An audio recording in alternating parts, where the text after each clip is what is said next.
Ayan, isang magandang tanghali po sa inyong lahat. So, meron po tayo ngayong i-reaction video, no? So, permission to react your vlog po, Senator Tulfo, Raffy Tulfo, no? Mabigay galang muna tayo sa may-ari ng content. So, I hope naman po na aware naman po kayo sa reaction vlog ng inyong mga kasamang content creator. So, ito po i-react ko po yung vlog doon about doon sa Coast Guard na nag-viral ilang days na ngayon. Tingnan ko lang po para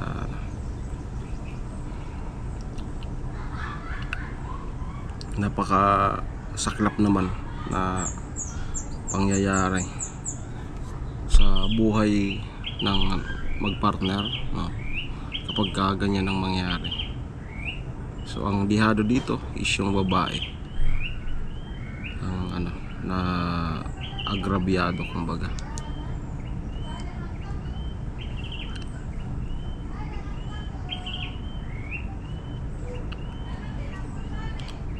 So as of now, 4 days ago, 4 million views. So, ayan. Talagang maraming nanood. So, ito po. Pi-play natin.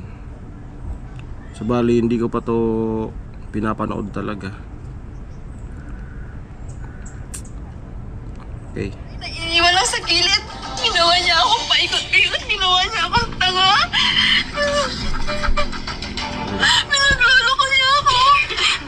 Humingi ako ng pasensya dito kung ano yung nagawa ko. Hindi makukuha ng pasensya yung sakit na ginawa mo sa amin ng anak mo. Grabe yung ginawa mo sa anak natin. Tapos pinagpalit mo ako sa hindi dapat. Ano mo nakita mo doon? Magaling? Kailan sinut itong prenup ninyo? Ano ba? December 14, 2025. Yes po. So, kailan ba siya talagang nag-propose sa'yo? Doon po mismo, ma'am. Kasi po, talagang na pag-usapan na namin, ganito po, may prenup kami. Parang mutual na lang kasi may anak na rin naman po kami. May anak na kayo? Yes Ilan? po. Isa lang? Isa po. Ilang taon na? 4-year-old po. 4 years old. Yes So, po. kailan ba kayo nagkakilala nito ni Benny? 2018. 2018. So ano lang po natin, no?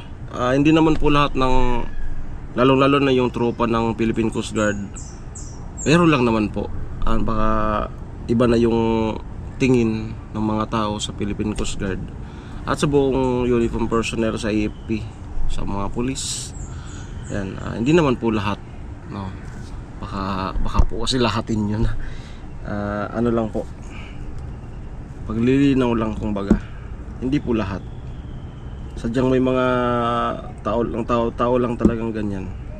4 years old. Yes So, po. kailan ba kayo nagkakilala nito ni Benny?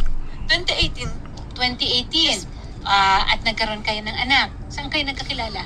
Sa ano po yun, ma'am? Dating apps po yun. Pero hindi naman siya doon nanligaw. Pero personal po naman. Personal siya. Yes. Talaga Dating na apps. nanligaw sa'yo. Katulad ata ng Nagsama kayo. Yes, ma'am. Sogo, 2019, Timo. nagsama kami ng pandemic. Kasi Okay. hindi ako malayo akong pinangonan sa trabaho ko. Kaya doon muna ako pinastay sa bahay talaga nila. Okay. So, 4 years old ang bata, nanganak ka ng 2022. Yes po. Nagkasama kayo, nagkakilala 2018, nagkaligawan, nagka-pandemic, nagsama, Yes po. nagkaanak ng 2022. At the whole time, magkasama kayo. I mean, nag-live-in kayo. Yes po. Nagsusustento naman siya. Yes po. Hindi naman siya nanlamig sa'yo. Hindi naman po. Kailan ninyo na pag-usapan na, o sige, panahon na para magpakasal? Nung naka-steady na po siya dyan sa trabaho niya.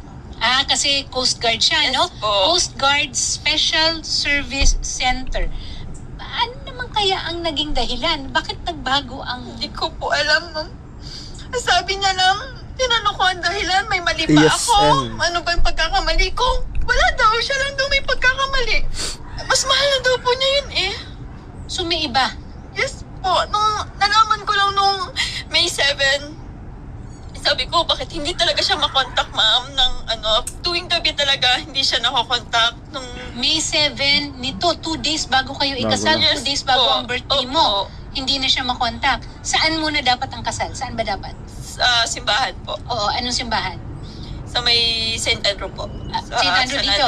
Sa San Andres po, San ma'am. Andres. Sa Romblon. Nakahanda na ang trahe de boda mo. Yes po. Nakahanda na lahat. Nakapag-down payment na tayo sa catering. Sa Grabe. reception. Wala po. May pinili po akong malit na baboy kay Papa kasi kay Papa isang baboy. Parang ano, ma'am, December kasi nanganak yung baboy ng Papa ko. Okay. Yun po yung parang ihahanda namin. Yes So po. ano lang, pamilya. Yes So po. may basbas ng simbahan, magpapakasal, ang reception ay pinaghandaan rin. But in other words, nagkagastos na. Yes po. At ito naman lahat ng ito, sino nagbigay ng pera nito? Sa kanya naman po yung galing. Sa ma'am. kanya nang Opo. galing. Yes Okay. po. May issue ba siya sa bata? Or ina-acknowledge naman niya na anak niya? Yes po. Wala naman pong ano, ma'am. Kasi talagang wala naman siyang naging issue doon. Kasi hindi kami naghihiwalay, ma'am. Tsaka yung away namin, talagang away lang ng mag-asawa na hindi na doon sa paghihiwalay po. Hindi humahandong sa ganun. Okay. At kailan mo siya huling nakausap? May 7? May 7 po. Tanghali lang po yun, ma'am. Pero Ano saglit sabi niya lang. sa'yo? Tsaka hindi na niya sinasagot yung call kasi siyempre, ma'am, nagbe-breakdown po. Oo, marami na akong nasasabi kung bakit ganun. Hindi na niya rin masagot kung ano talaga. Kung huli kayo nag-usap May 7, kailan kayo huling nagkita? Ano pa po, April 22? Kasi April 12, umalis ako dito, ma'am. Kasi nga, pupunta ako doon. Kailangan kasi hindi ko kasi alam kung paano yung mga proseso pagkasal, ma'am. Di ba? Pumunta ako dito, yes marriage po. license. Yes po, sabi ng Marriage munisipyo, need po kasi ng marriage license, counseling. Sabi ko, ay aalis na lang ako kasi nga, yung kinakasama ko hindi pwedeng mag-leave na kasi nakapag-file na siya ng leave ng May 5. Then pumunta ako doon, ma'am. Then May 13, dumating ako ng Rizal. Sabi niya hindi niya ako masusundo kasi sabi niya masusundo niya ako. April 13 ka Yes mo? po, hindi niya ako nasundo. Then sabi ko, ako na lang babiyahe doon sa Rizal. Saan ba siya naka-assign?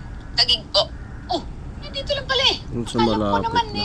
nasa kung saang Sa may, lupalop ano, itong naka-assign.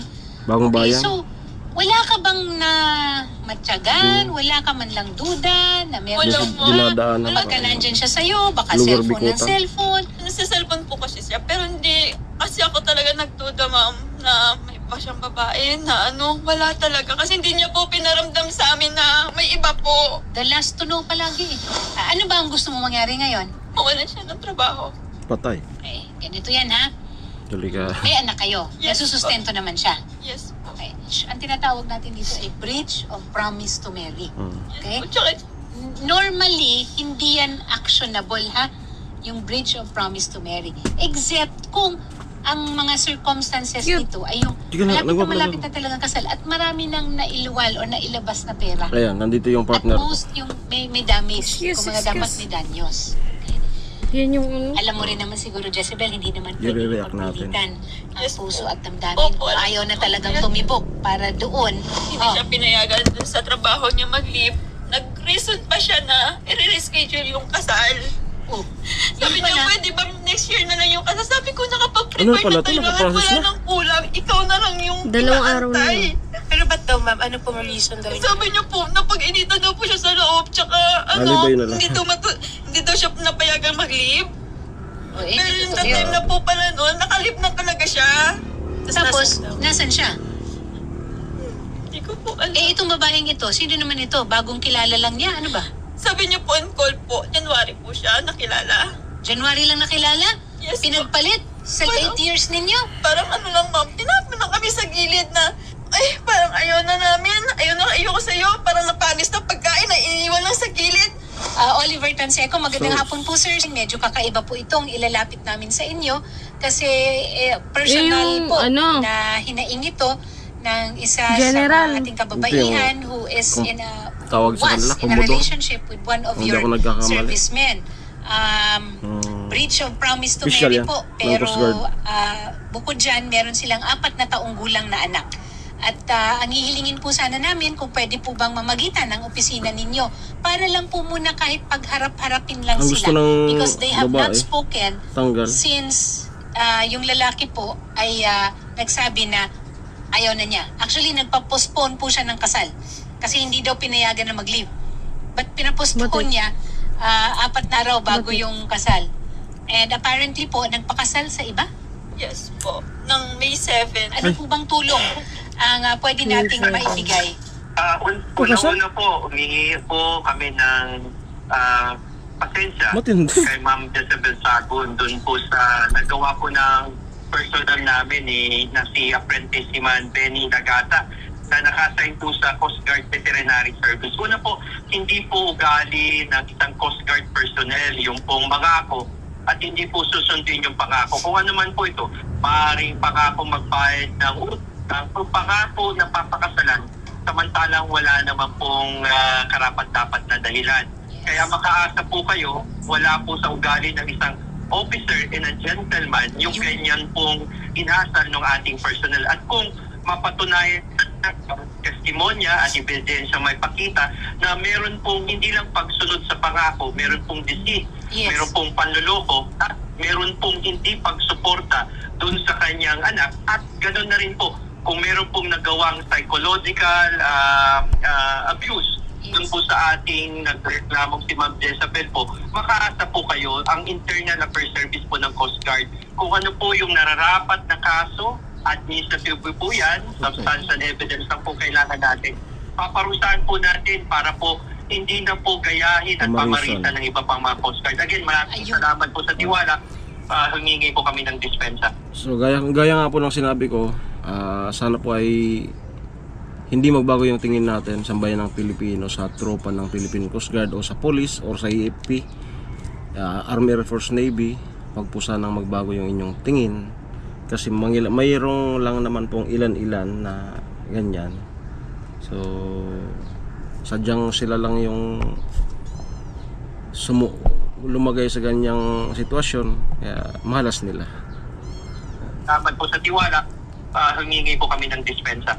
Yan, Kasi ang key dyan, ang susi dyan, sisisi an talaga officer ay and a gentleman. nasa huli. At hindi yan, hindi pagtitibayin, kumbaga, ang ganyang klaseng asal ng Coast Guard.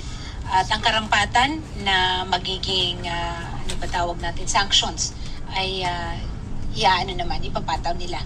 Sir Admiral Tanseco, sufficient po ba that we have Kaso ang problema nito, yun, kung tanggap ba nung babae na siyempre na matatanggal niya sa trabaho, sumawawala na ng sustento. So tingnan natin kung okay lang ba doon dito sa original. Kasi siyempre pag matanggal sa trabaho, wala na yung pagsusustento. Sir Admiral Tanseco, sufficient po ba that we Kasi may have anak sila. copies of the prenup and then photos and then the exchange of messages po? Meron po ba ibang kailangan kaya si Jezebel na ihanda yung birth certificate ng bata? Tama po yung mga nabanggit po, ma'am. At pinaka-importante po yung kanyang testimonya po. Okay. Kasi po, ito po ay gagawin po natin isang administrative case against our personnel. So kung maghihintay po kami rito sa aming opisina sa headquarters po ng DIAS, Internal Affairs Service ng Philippine Coast Guard para po tanggapin yung kanyang reklamo. Imbestigahan po natin to at makaasa po kayo. We will do everything po para mabigyan po ng hustisya yung ating kasama po na nagrereklamo ngayon dyan. So, Shari, ito aaralin din kung papasok rin ito dun sa ating violence against women and children. Considering that there is emotional and psychological abuse with the breach of the promise to marry. Alam mo, Jezebel, kailangan mo rin ng pagtibayan ng loob mo kasi may anak ka. Tulad ng sinabi mo, kaya mong buhayin yan mag-isa. But higit sa pera ay ang responsibilidad na maging matatag ang puso mo. Hindi lang ito ang unang pagsubok at huling pagsubok na darating sa inyo. Mabigat man isipin, kailangan harapin. Benny, dapat pala, magpapakasal kayo nung Sabado. Ano nangyari? Bakit mo nagawa sa amin to? Mahal na mahal ka namin ng anak mo. Lagi kang hinahanap. Pero anong ginawa mo? Manong taon, tinapon mo lang yun sa ilang buwan. Hindi mo lang kang linaw kung bakit. Laki ng tiwala ko sa'yo. Sobrang laki ng tiwala ko. Hinahayaan kita. Benny, bakit? Bakit mo pinapareschedule ang kasal? Ma'am, good afternoon. Ang hindi ko pinareschedule yung kasal mo. Sinabi mo yon. Sinabi mo yon. Resulta sa tawag. So, bakit totoo ba na dapat nung May 9 kayo ikakasal nitong Sabado? Ay, ma'am. Tama? Ay, ma'am. Oo, bakit hindi natuloy? May ibang babae ka na ba? May ibang kinakasama ka na ba, Benny? May pinakasalan na kasi ako, ma'am, na babae, ma'am. Nagpakasal ka sa iba? Kailan? Yung March, ma'am. Nung March? Eh, di ba nag-prenup pa kayo nung December? May mga picture kayo eh. Ano yun? Sus Maria Jose. Nagpadala pa ba sa'yo ng pera nung April? Yes po, nagpadala pa po siya para nga dagdag sa gagastusin kasi nga kulang. Counseling. Isa- For counseling sa Nag-counseling po kami doon sa, dito po, sa Taguig. Yung pre-marriage, yung Yes pre-marriage po. counseling, yung babayaran mo, Yes. 1.5 yata. Magkano ba yan? Wala, kung bayad libre lang po sa Libre Taguig pala. po Okay. Tapos nagpasa po kami ng license sa, nag-apply po kami ng license sa Binangonan. Hindi pa nga nakukuha yun. Benny, Ginawa niya akong paikot-ikot, ginawa niya akong tanga. Pinagloloko niya ako. kinasal ka, Benny, nung Marso. Pero April, nagpadala ka pa ng pera para matapos at maayos ang lahat ng dokumento para ikasal kayo ng Mayo. Tama? Humingi ako ng pasensya sa iyo sa kung ano yung mga tumawa. Hindi makukuha ng pasensya yung sakit na ginawa mo sa amin ng anak mo. Mabigat po yun. Grabe yung ginawa mo sa anak natin. Di sana, Buti natutulog. alam niya naman na nagpakasal na pala siya. Dapat doon pa lang, doon na wag na. Eh, nagpatuloy pa ng process. Kapag sa tarantaduhan mo, hindi mo inisip ng anak mo. Mabigat. Pinagbigyan mo yung sarili mo.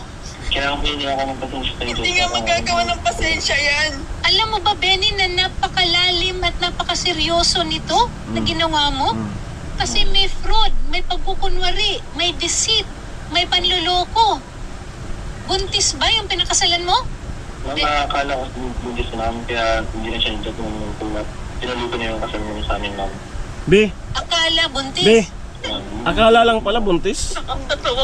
Visit na. Nakikinig pa si Admiral Oliver Tanseco sa atin at magsasalita Iwan ko lang kung si Rear Admiral anong Oliver klaseng Tanseco. galit yung mga nararamdaman Sir, ng kapatid sa nitong pagbabalik babae ninyo, at narinig dito sa po ninyo lalaki. ito, ano po ang masasabi ninyo, Sir Admiral Oliver Tanseco? Pati yung mga tropa nito sa Philippine Coast Guard, Hindi po yan talagang ang totoong Coast Guard. Ako mismo nahihiya. may niyan. Ako Oh. po'y nalulungkot at Galing na dun sa admiral nila. Ganyan. Para po sa kalaman ng ating nakakahiya personnel, daw. hindi lamang po yung ating pong si Apprentice Siman Lagata, ang ginawa niya po ay maharap po siya sa isang grave offense. Ito po ay maaaring i-dismiss po siya from the service. Yun. That is a grave offense and the penalty is dismissal from the Coast Guard service. Alam niyo po, pag may halong panloloko, pandaraya, at hindi po pagtupad sa pangakong pagpapakasal. Number one, sa sundalo yung lying. Meron pa pong kasamang Mabigat yan. emotional and psychological abuse. Yes. Ito po ay kakatanggal niya sa serbisyo. Doon lamang po, kaya po actionan po natin yan, ma'am. Ayos. Okay. We will act on that. Thank At, you. thank you very much, Admiral Hindi Oliver pwede yung Tanseco. ganun. Benny, hindi kita tatawagin Yung mga- apprentice seaman dahil hindi ka karapat-dapat na gumamit ng titulo na yan. Ha? Ay, ma'am. Nagpakasal ka sa iba. Ilang buwan mo lang na Dapat nakilala. lang nakakagigil Walong taon. talaga. Kinasama mo yung ina ng anak mo. At higit sa lahat, nagpapakasal Naturingan ka ng pang March. nag-training, April, nagbigay pa ng graduate, pera sumumpa para ipagpatuloy yung pag-ayos sa ng dokumento. bandila ng Pilipinas. Nagsama pa kami na ng April, ma'am. Tapos ganyan ang ano. Nagsama pa kayo, umuwi pa siya sa'yo. Opo. Hindi Dinalatin niya pa ako sa inadapt boarding house yung niya. Hindi ko doktrina naman expect na ganito mangyayari. Hindi ko akalain na. ng Philippine Coast Guard. Nanonood lang ako sa mga ganito. Hindi ako. Yun pala. Ako nandito. Para magawan ako ng hustisya sa ginawa mo. Hindi lang to para sa akin eh. Para sa anak mo. Ngayon, alam mo, pinagpilitan ng mama ko na pumunta ako dito. Ayaw ko sana kasi naawa rin ako sa'yo kasi mahal kita. Pero anong ginawa mo? Hindi ka naawa sa amin? Walang pag-aawa sa'yo. Kasi hindi ka nag-isip. Ilang beses ka nag-isip. Okay, alam mo, tanggap ko pa maging may babae ka eh. Pero yung pinakasalan mo at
ako hindi ako ang pero talaga sa mga aking nagawa.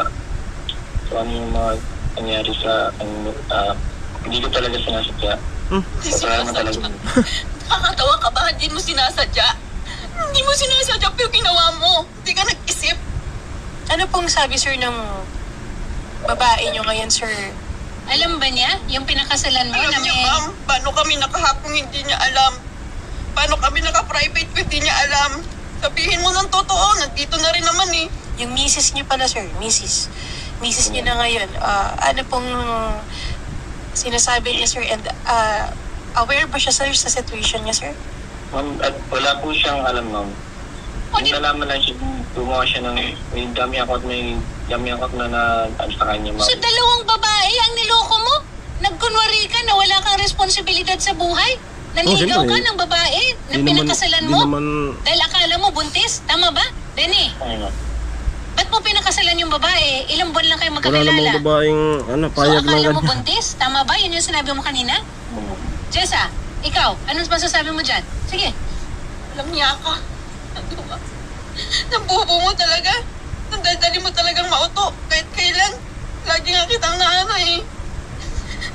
Sana lang, good luck sa'yo. Si Kung ano Jessa, yung pag-iintindi ko sa'yo. Sana gawin sa'yo yan. Kung gaano kita inaalagaan. Pag nasa bahay ka, sana gawin din sa'yo yun. Ayan, yung ano nitong babae, ang saklap kasi alam ko po kasi yung proseso kasi nag-apply din ako ng Armin On. Sinuportahan ng babae during nag-process, nag-apply. Ito yung babae yung may trabaho. Sa pangarap na kapag nakatapos, naka-coast guard ay magiging ano sila.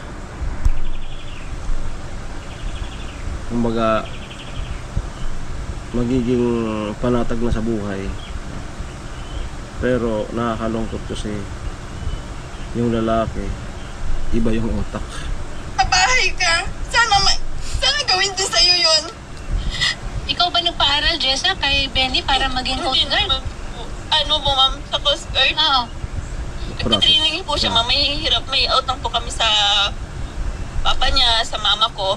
Bali, ang minsan pag talagang magkano lang po kasi yung sahod ko sa Pure Gold, nasa 7K lang po. Ginagawa ko, ma'am. Pag walang-wala talaga, naglalako ako ng chocolates. Naglalakad ako para makatipid ako. Kasi nga, wala akong katuwang eh. Tapos ang mama, pag walang gatas ang anak namin, si mama nagpapadala. At di ba alam mo yun, dad, ang hirap natin? Di ba alam mo yun, hirap natin?